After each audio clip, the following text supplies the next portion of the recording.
2025 సంవత్సరం మార్చి నెల మిథున రాశి ఫలితాలు. ఈ మిథునానికి వచ్చేప్పటికల్లా కుజుడు ఒకటింటున్నాడు. మరి గురుడు ద్వాదశంలో ఉన్నాడు.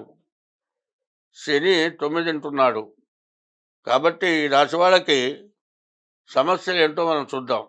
కుజుడు గురువు బాగుండకపోవటం వల్ల అధికమైన ఖర్చులు, సమస్యలు బాగా ఎక్కువగా ఉంటాయి. ఈ సమస్యల వల్ల బాగా పూర్తిగా ఇబ్బంది పడతారు.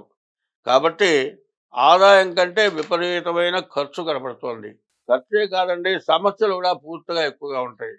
ఎందుకంటే పిల్లలు చదువుకునే చోట చదువు దగ్గర ఇబ్బంది, తర్వాత ఉద్యోగం చేసే చోట కూడా ఇబ్బంది.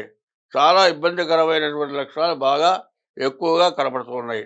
కాబట్టి ఈ రాశి వాళ్ళు ఏం చేయాలి అంటే, ముందుగా ప్రతిరోజు కూడా శివాలయంలోకి వెళ్ళి శివుడికి ప్రదక్షిణ చేయటం, మారేడు దళాలు శివుడికి ఇవ్వటం, నవగ్రహాల్లో గుళ్ళో ప్రదక్షిణ చేయటం, ఇది చాలా అవసరం.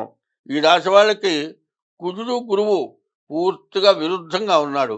ఈ కుజుడు గురువు విరుద్ధంగా ఉండటం వల్ల వచ్చే సమస్య ఏమిటాయంటే, బాగా ఆర్థికమైన ఇబ్బందులు, కుటుంబ కలహాలు, వచ్చే ఆదాయం రాకపోవటం, ఇచ్చిన చోటేమో మనకు తిరిగి రావు, మనమేమో మనకు రావాల్సిన చోట నుంచున్న ఫలంగా ఇవ్వాల్సి వస్తుంది.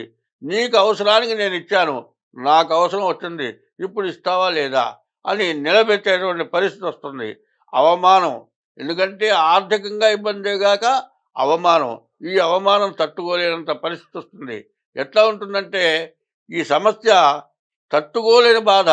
ఒకడు ఏం చేస్తాడంటే, కడికిన అవసరం వస్తుంది, ఒక 5 పైసలు తక్కువైంది, ఏమో 5 నేను ఇస్తాలే అంటాడు, 5 పైసలు ఇస్తాడు.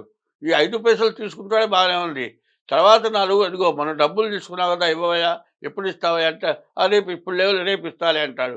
ఇట్లా 10 మందిలో నా డబ్బులు నా డబ్బులు అంటాడు. చివరికి వచ్చేప్పటికి ఏమయ్యా 5 పైసలకి ఏంటి ఇట్లా వేధిస్తున్నావు అంటే, 5 పైసలు అయితే డబ్బులు 5 పైసలే నేను అడిగానా, నీకు నేను డబ్బులు ఇచ్చాను, ఇప్పుడు వచ్చేప్పటికల్లా డబ్బులు తిరిగి ఇవ్వాల్సి వచ్చేప్పటికి 5 పైసలు అంటావండి, నీకు సాక్ష్యం ఏంటంటే అంటే, వీళ్ళంతా ఉండగా నేను అడిగాను నేను డబ్బులు ఇవ్వాలని, నేను డబ్బులు ఇవ్వాలని అడిగాను, నువ్వు తర్వాత ఇస్తానన్నావు.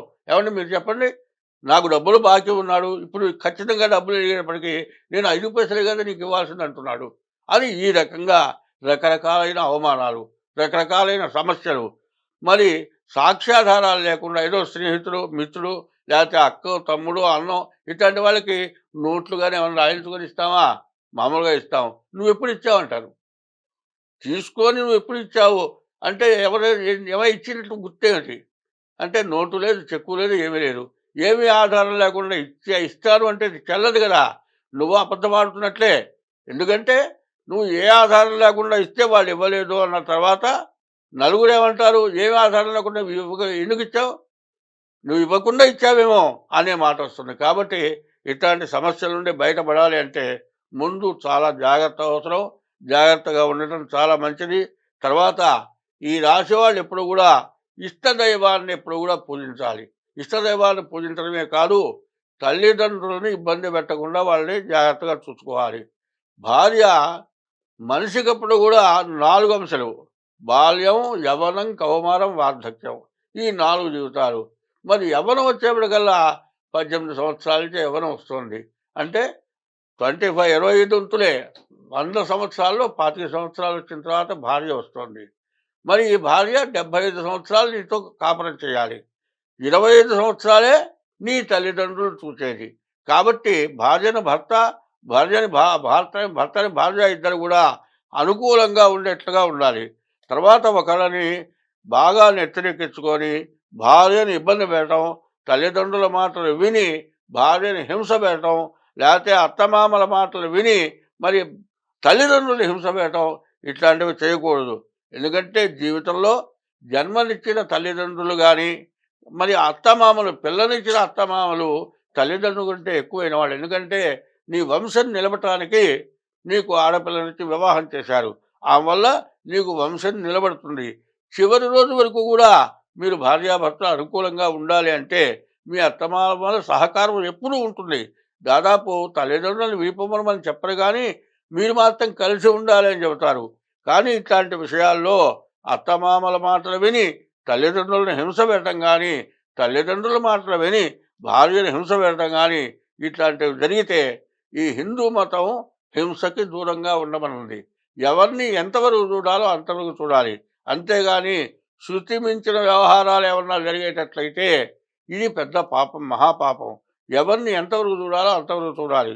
ఎప్పుడూ కూడా నోరు లేని జీవరాశుల కంటే కూడా మన ఇంటికి జన్మనిచ్చిన తల్లిదండ్రుల్ని, కుటుంబాన్ని మొత్తాన్ని వదులుకొని, చిన్నతనం నుంచి కలిసున్న వాళ్ళని వదులుకొని నీ ఇంటికొస్తోంది. వాళ్ళతో ఇక సంబంధాలు తెంచుకొని వచ్చేస్తోంది. కాబట్టి నువ్వు భార్యను పూర్తిగా ఏమాత్రం బాధ లేకుండా చూడాలి. ఎందుకంటే కలకంట కన్నీరులికిన సిరి ఇంట నిలువ నేరదు సుమతి అని. ఇంట్లో ఉన్న భార్య కళ్ళమ్మట నీళ్లు పెట్టుకుంటే వాడు ఎప్పుడు కూడా పైకి రాడు. కాబట్టి భార్యని జాగ్రత్తగా చూసుకోవాలి. భార్యని బాధ పెట్టకూడదు. తల్లిదండ్రులను ఇబ్బంది పెట్టకూడదు. ఎవరిని ఎంతవరకు చూడాలో అంతవరకు చూసుకుంటూ ఉండి, మీ జాతకంలో ఎటువంటి సమస్యలున్నా కూడా ముందు మా కింద ఫోన్ నెంబర్ ఉంటుంది. దాని ద్వారా సంప్రదిస్తే మీ జాతకాలు తగినటువంటి ఫీజు తీసుకొని జాతకం చెప్పడం జరుగుతుంది. స్వస్తి.